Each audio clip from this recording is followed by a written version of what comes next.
بسم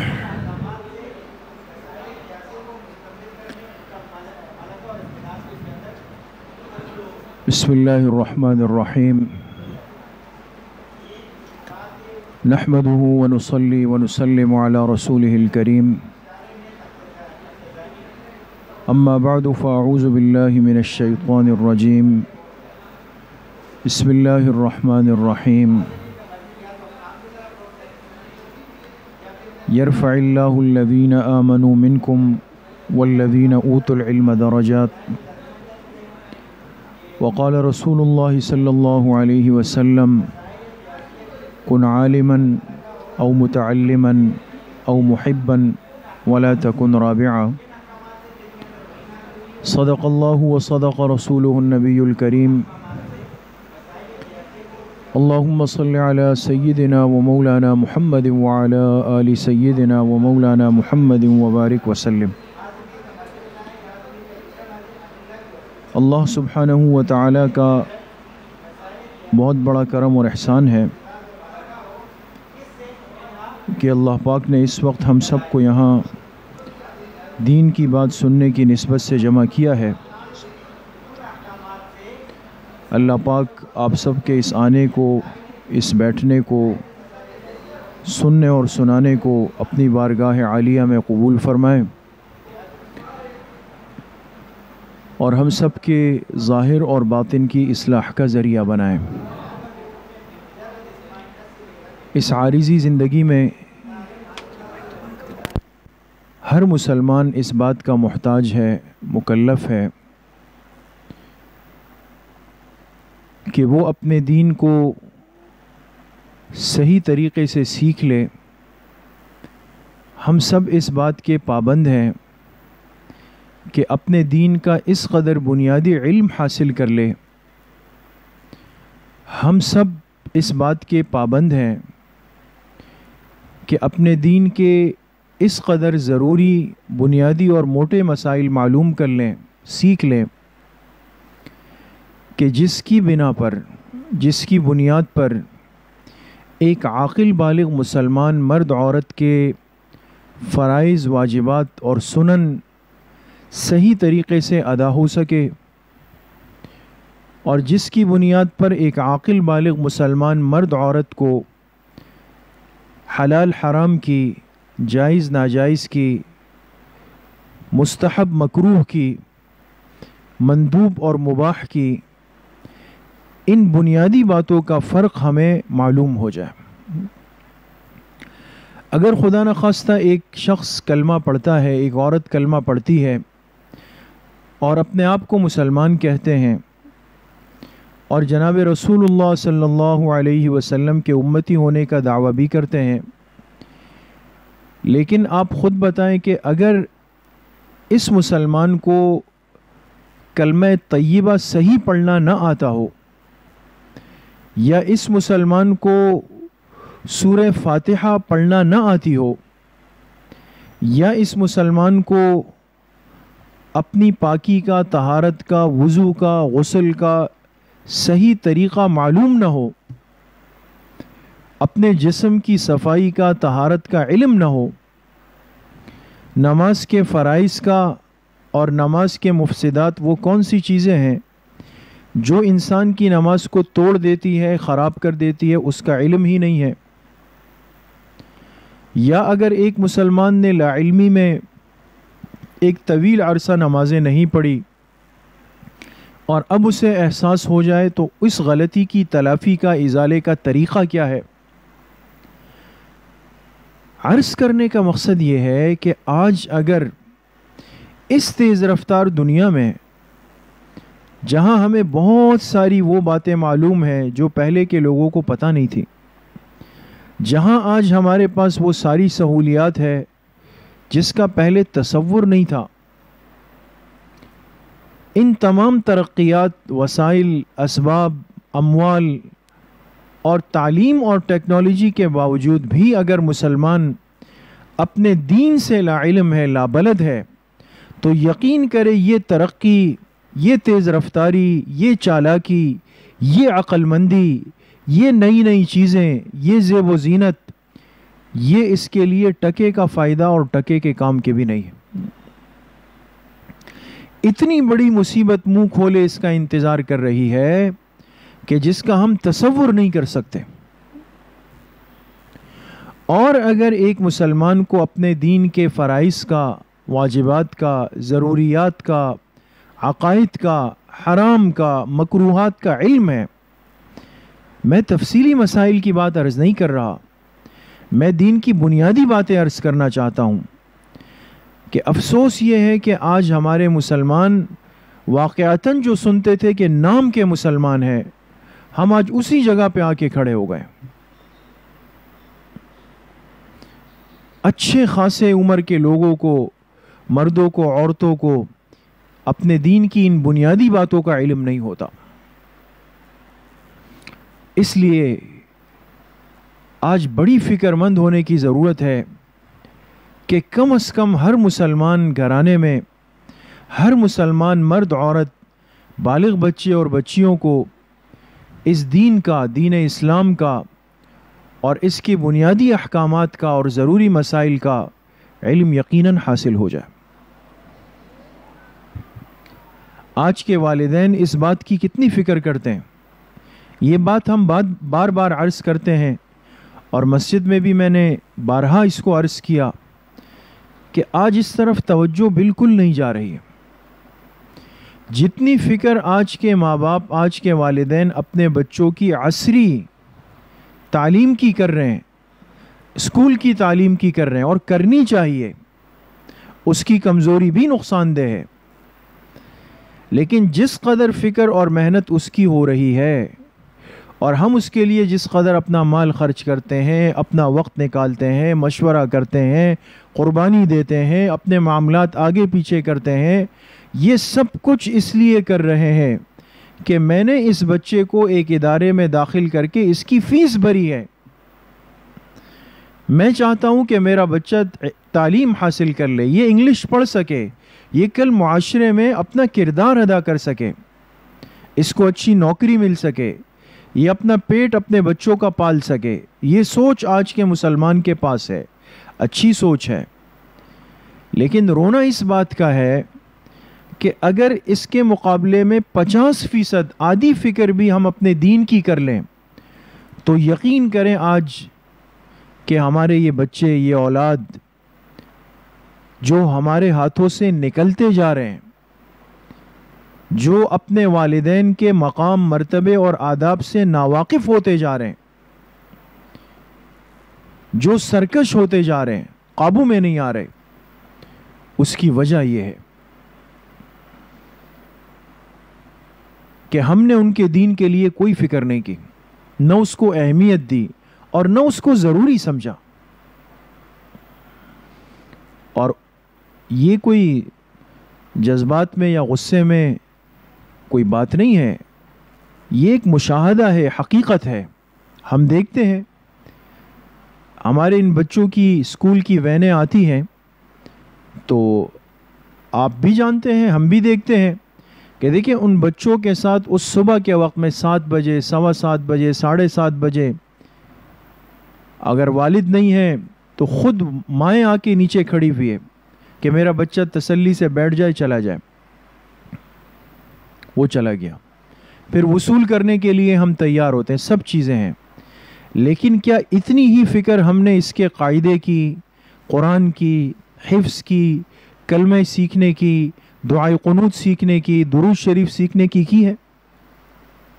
تھوڑی دیر کے لیے سوچ لیں اور اندازہ لگائیں۔ ہماری بیداری کا یہ عالم ہے کہ جب اتوار کے دن اسکولوں کی چھٹی ہوتی ہے تو چونکہ ہمارے ہاں مدارس کی چھٹی تو اتوار کی نہیں ہے، مدارس کی چھٹی تو جمعے کی ہوتی ہے، تو اتوار کے دن ہم چونکہ یہاں مدرسے میں ہوتے ہیں، کتابوں کا نیچے حفظ ناظرہ کا، تو یقین کریں اتوار کے دن ایک بہت بڑی لائن ہوتی ہے، طلبہ غیر حاضر ہے، نہیں آئے۔ اگلے دن پوچھا بھائی کیوں نہیں آئے؟ وہ سب گھر والے سو رہے تھے، امی ابو سو رہے تھے، 11 بجے آنکھ کھلی تو پھر ہم بھی اٹھ گئے ان کے ساتھ۔ سوال یہ ہے کہ یہ 11 بجے آنکھ پیر، منگل، بدھ، جمعرات کو کیوں نہیں کھلی؟ اس دن کیوں وقت پہ کھل گئی؟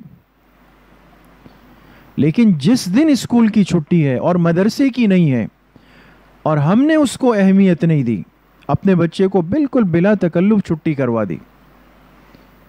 اسکولوں کی چھٹیاں آتی ہے، یہ بچے کبھی گاؤں چلے جاتے ہیں، کبھی گھومنے چلے جاتے ہیں. یعنی ہم یہاں بول بول کے، باتیں کر کر کے، غصہ کر کر کے، سمجھا سمجھا کے تھک گئے ہیں، حد کر چکے ہیں. لیکن کیفیت مایوسی کی ہے، اور اس کا نتیجہ پھر یہ ہے کہ آپ کے بچوں کے پاس دین کا علم قطعی طور پہ موجود نہیں ہے، الا ماشاءاللہ چند ایک ایسے ہیں. اگر ہمارے اس علاقے میں 10,000 کی آبادی ہے تو میں سمجھتا ہوں کہ 10,000 میں بمشکل 100 افراد ہوں گے کہ جو اس بارے میں سنجیدہ ہو اور ذمہ دار ہو. اس لیے آج کی اس اصلاحی مجلس میں، چونکہ یہ آپ مستورات بڑی قربانی کے ساتھ وقت دے کر آتی ہیں، اور آپ کی فکر سے، آپ کی محنت سے بہت کچھ ہو سکتا ہے.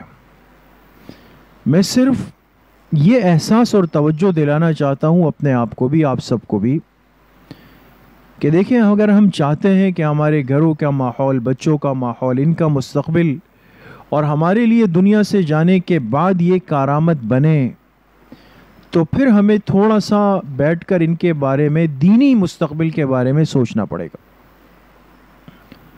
ربیع الاول کا مہینہ بالکل شروع ہو رہا ہے. آج 29 صفر ہے. کل یا پرسوں سے انشاءاللہ یہ ماہ مبارک شروع ہو رہا ہے. اور چونکہ ربیع الاول کے مہینے کو ایک بڑی خاص نسبت حاصل ہے، محبوب کائنات، اولین اور آخرین کے سردار جناب رسول اللہ صلی اللہ علیہ وسلم کی ولادت باسعادت سے،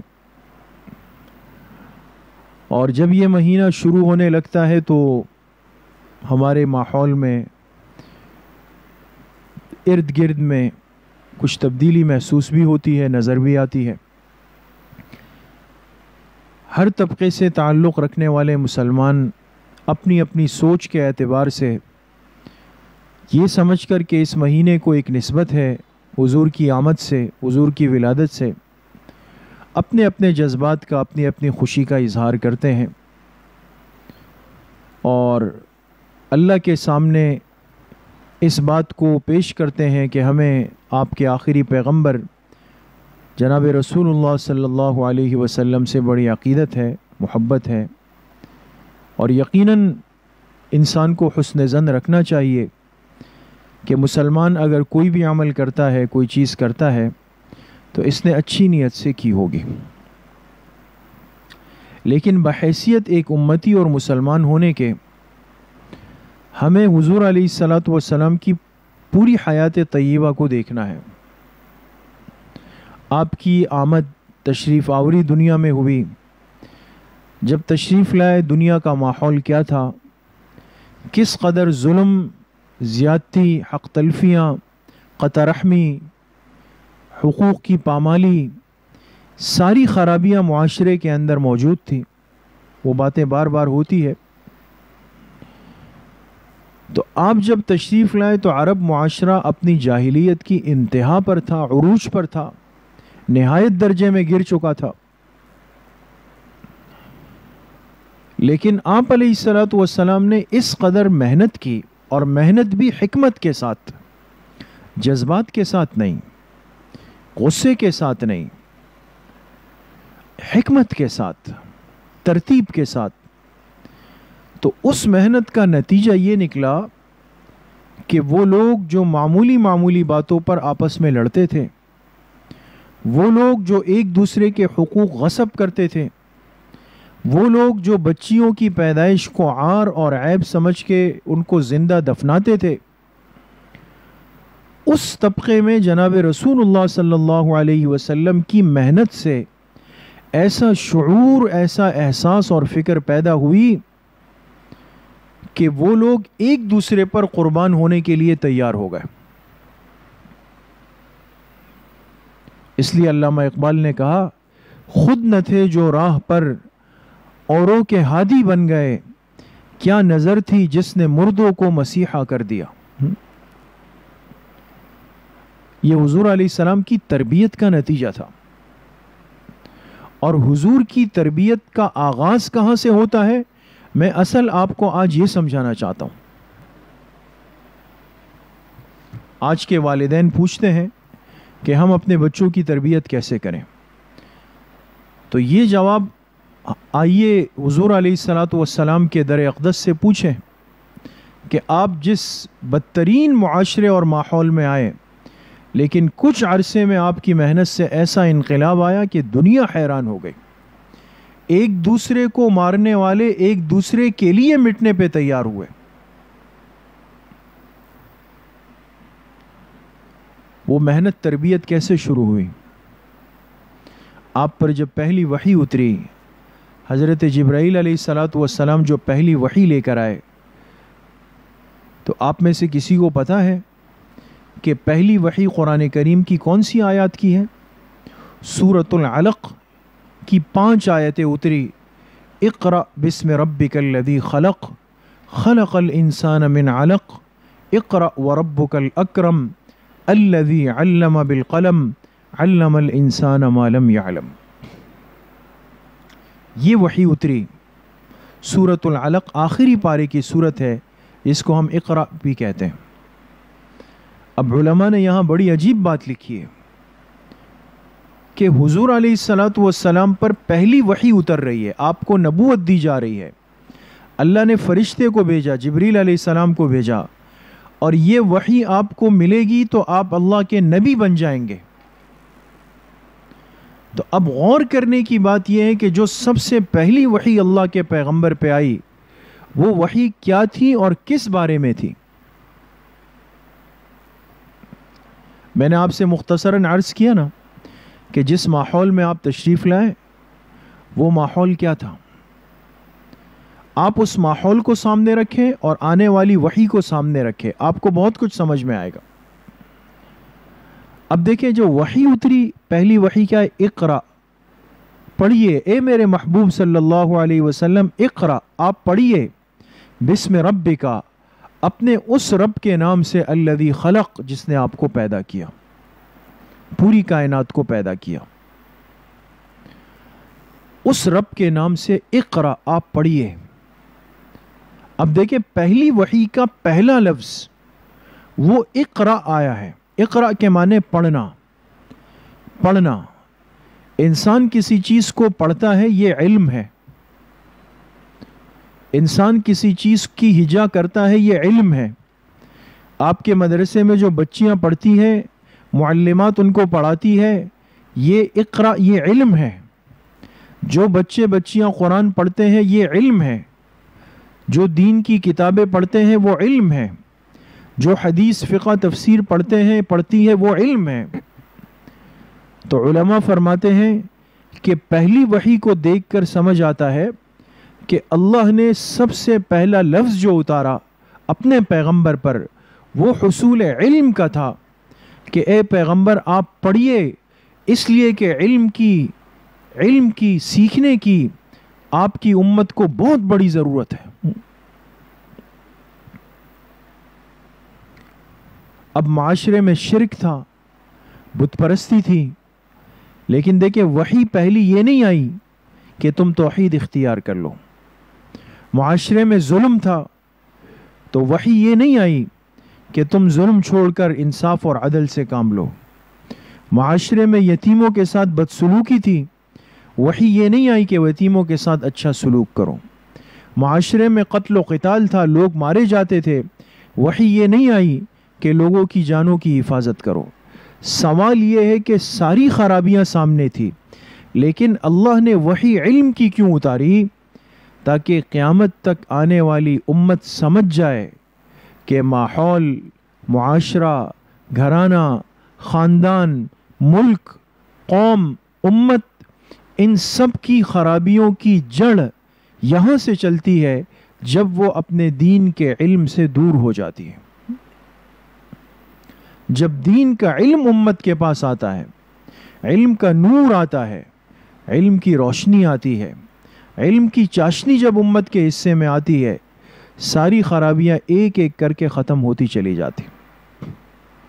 اس لیے آپ نے غور کیا ہوگا، ایک جگہ پہ کچرا پڑا ہوا ہے، گند پڑا ہوا ہے، کیچڑ پڑی ہوئی ہے۔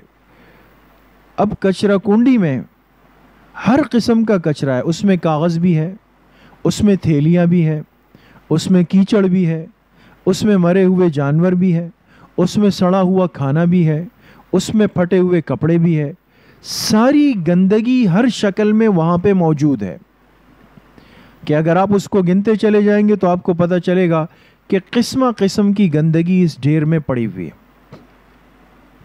سمجھ گئے؟ لیکن جب اس کو صاف کرنے کا وقت آتا ہے، کہتے ہیں بھئی پانی کا پائپ لگا لیں،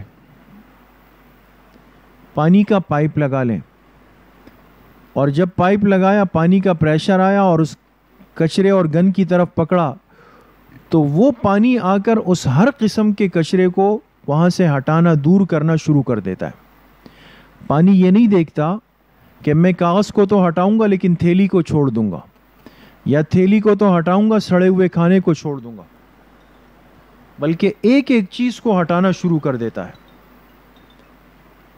تو اس سے سمجھ آیا کہ جس طرح اللہ کا اتارا ہوا پانی اس بات کی صلاحیت رکھتا ہے کہ وہ ہر قسم کا گند، کچرا، میل کچیل صاف کر دیتا ہے، اللہ نے اپنے علم میں، علم نبوت میں یہ طاقت رکھی ہے۔ یقین کریں کہ جب یہ علم کا نور ہمارے دلوں میں، ہمارے سینوں میں، ہمارے بچوں میں، ہمارے گھروں میں، ہمارے ماحول کے اندر داخل ہوگا، آپ یقین کریں پھر آپ کو یہ فرق محسوس نہیں ہوگا کہ اس علم نے کس کس مصیبت کو، کس کس گمراہی کو، کس کس پریشانی کو دور کیا۔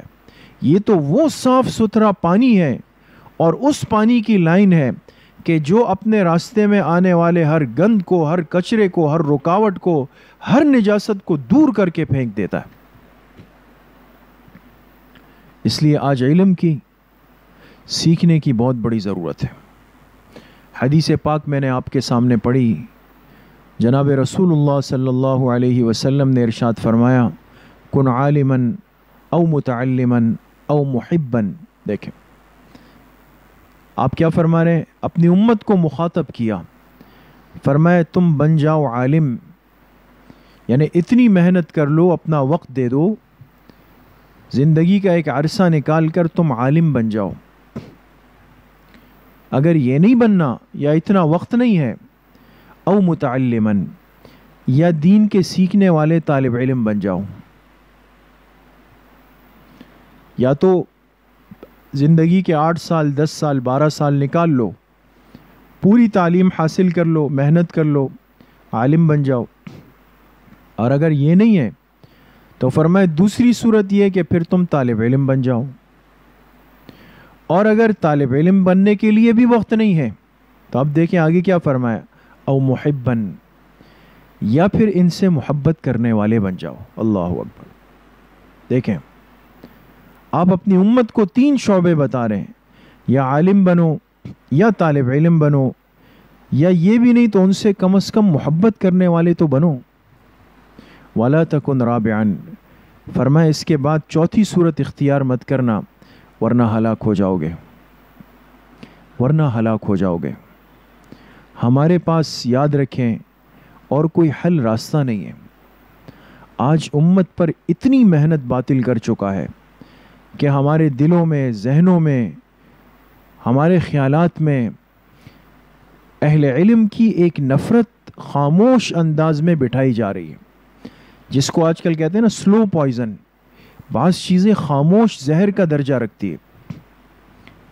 میڈیا دجالی میڈیا ہے، ملحد قسم کے طبقات سامنے آ رہے ہیں۔ ایسی فکر ہو رہی ہے کہ یہ جو ہمارے نوجوان بچے بچیاں ہیں، ان کے ذہنوں سے، ان کے دلوں سے علم کی، اہل علم کی، مدارس کی، دین سیکھنے سکھانے والے صحیح اور مستند اداروں کی محبت ان کے دلوں سے گرا دی جائے، اور طرح طرح کے طریقے اختیار کیے جاتے ہیں کہ یہ ملا لوگوں کو لڑاتے ہیں، یہ مولوی امت کو لڑا رہے، یہ فرقہ پرست ہے، یہ شدت پسند ہے، یہ انتہا پسند ہے، یہ تخریب کار ہے، یہ باتیں کر کر کے امت کے ذہن تشویش اور انتشار کا شکار کیے جاتے ہیں۔ کیوں؟ یقین کریں کہ امت کی مثال فرمایا ایسی ہے جیسے بھیڑ بکریوں کا ریوڑ ہے، اور علماء کی مثال ایسی ہے جیسے اس کو چرانے والا چرواہا اس کو لے کے جا رہا ہو۔ تو اگر کوئی شخص آ کے اس چرواہے کو نقصان پہنچائے تو ریوڑ کا کیا خیال ہے کہ یہ محفوظ رہے گا؟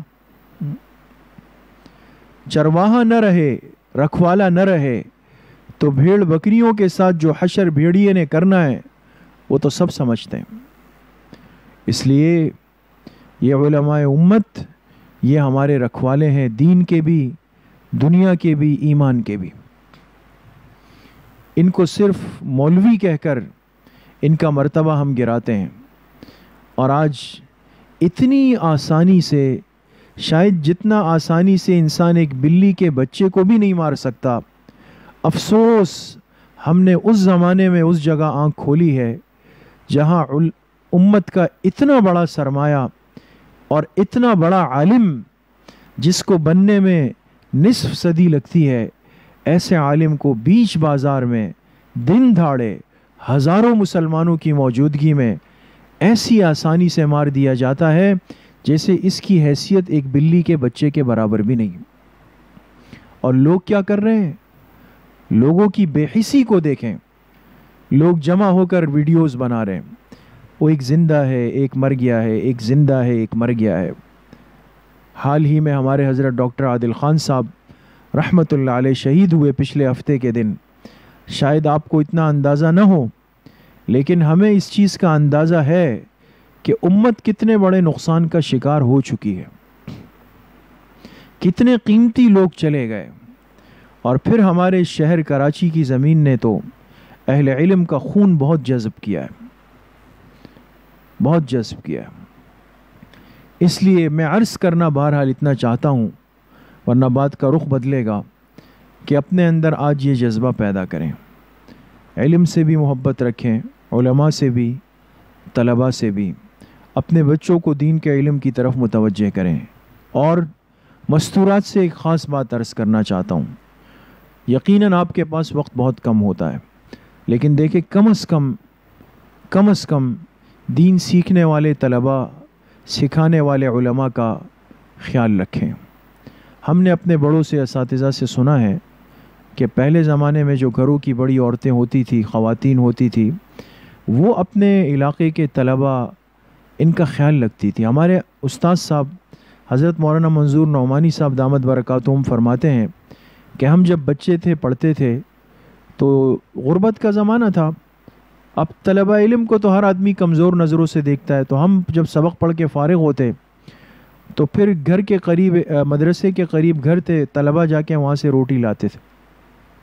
تو فرماتے تھے ایک بوڑھی اماں تھی، تو میں اکثر اس کے گھر چلے جاتا تھا، تو وہ جب مجھے دیکھتی تھی تو بہت خوش ہوتی، تو ایک تو طلبہ کا کھانا دیتی، لیکن جب میں جاتا تو مجھے جلدی سے لے جا کے باورچی خانے میں بٹھا دیتی، اور ایک پراٹھا میرے لیے بنا کر کہتی کہ بیٹا تم یہ یہاں پہ کھا لو، کھانا مدرسے میں کھا لینا، یہ پراٹھا یہاں پہ کھا لو۔ تو حضرت استاد صاحب فرماتے ہیں کہ ہم نے اس عورت کو بڑی دعائیں دی۔ اندازہ لگائیں جن عورتوں کو دعائیں لگی ہو، جنہوں نے ان طلبہ کو روٹیاں بنا کر کھلائی ہو، یقین کریں یہ بات قیامت کے دن پتہ چلے گی۔ میں بس آخر میں ایک چھوٹا سا واقعہ عرض کر کے بات ختم کرتا ہوں۔ ایک عرب عالم کا ایک واقعہ گزشتہ دنوں میں نے سنا، بڑی عجیب بات، بس 2 منٹ میں انشاءاللہ بات ختم ہوتی۔ فرمائے دمشق میں، شام میں ایک قبرستان ہے، شام میں، اور اس قبرستان میں ایک گورکن تھا، جو قبریں بناتے ہیں نا، ایک بوڑھا گورکن تھا۔ اس سے ایک عالم کی ملاقات ہوئی، عالم نے اس سے پوچھا گورکن سے کہ تم اتنے عرصے سے خاندانی قبریں بناتے ہو، تم نے کوئی عجیب و غریب بات دیکھی؟ اس نے کہا میری زندگی میں ایک واقعہ بڑا عجیب ہوا۔ کہا ہم قبریں بناتے تھے، ایک دفعہ ایک عورت آئی، مجھے کہا کہ تم ایک قبر کھود دو، میرے بیٹے کا انتقال ہوا ہے۔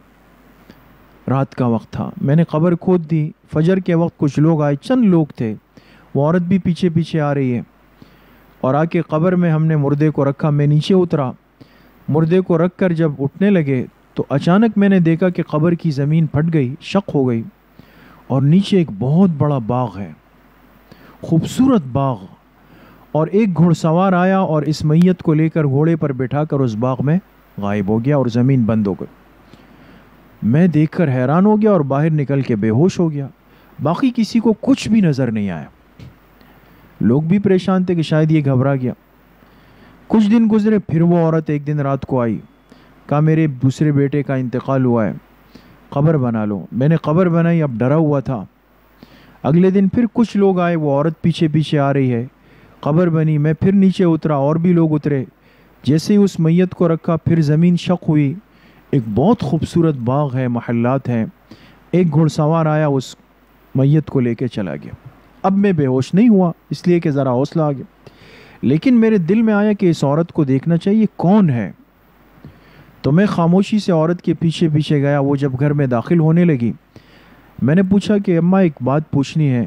اس نے کہا کیا؟ میں نے کہا یہ 2 لڑکے کون تھے؟ اس نے کہا میں پہلے اپنے 2 بیٹوں کا صدمہ برداشت کر رہی ہوں، چھوڑ دو ان باتوں کو، مجھے کیوں تنگ کرتے ہو؟ میں نے کہا نہیں، آپ مجھے بتائیں. اس نے کہا کیوں؟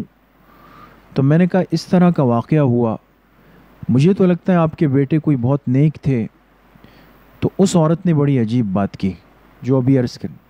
اس نے کہا جو پہلا بیٹا تھا یہ دین کا طالب علم تھا، یہ دین سیکھ رہا تھا، اور طالب علمی میں اچانک اس کا انتقال ہو گیا. اور جو دوسرا بیٹا تھا یہ تو طالب علم نہیں تھا، یہ عام لڑکا تھا. یہ دوسرا بیٹا سارا دن محنت کر کے جو لاتا تھا اپنے اس طالب علم بھائی پہ خرچ کرتا تھا. اندازہ لگائیں.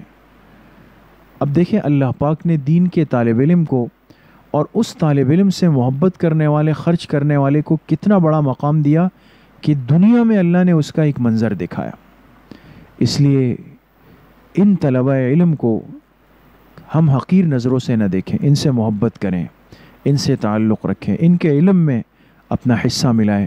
اللہ پاک مجھے بھی آپ سب کو صحیح علم کی توفیق نصیب فرمائے. وآخر دعوانا ان الحمد للہ رب العالمین. دعا سے پہلے بس یہ اعلان سن لیں کہ انشاءاللہ آئندہ سے ہر ہفتے یہ مجلس 11 بجے سے 11:30 بجے تک ہی ہوگی. یہ طے ہوا ہے مشورے میں، تو آپ پابندی سے 11 بجے تک لازماً تشریف لائیں. الحمد للہ رب العالمین، والصلاة والسلام علی سید الانبیاء والمرسلین سیدنا و مولانا محمد وآلہ واصحابہ اجمعین. یا اللہ یا ارحم الراحمین، ہمارے صغیرہ کبیرہ ظاہراً باطناً ہر طرح کے گناہوں کو معاف فرما دے. حضور علیہ الصلاۃ والسلام کی صحیح اور سچی محبت نصیب فرما دے. جتنے بیمار گھروں میں ہیں، اسپتالوں میں ہے، یا اللہ سب کو شفائے کلی نصیب فرما دے. جتنے مرحومین مرحومات دنیا سے جا چکے ہیں، اے اللہ سب کی کامل مغفرت فرما دے، سب کے درجات کو بلند فرما دے. ہمارے علماء کی، طلباء کی، اہل حق کی یا اللہ کامل درجے میں حفاظت فرما دے. ہم سب کا خاتمہ بالایمان و بالخیر نصیب فرما دے. ہماری دعاؤں کو اپنے فضل و کرم سے، فضل و رحمت سے اپنی بارگاہ میں قبول اور منظور فرما دے. وصلی اللہ وسلم علی نبینا محمد و آلہ و صحبہ اجمعین برحمتک یا ارحم الراحمین.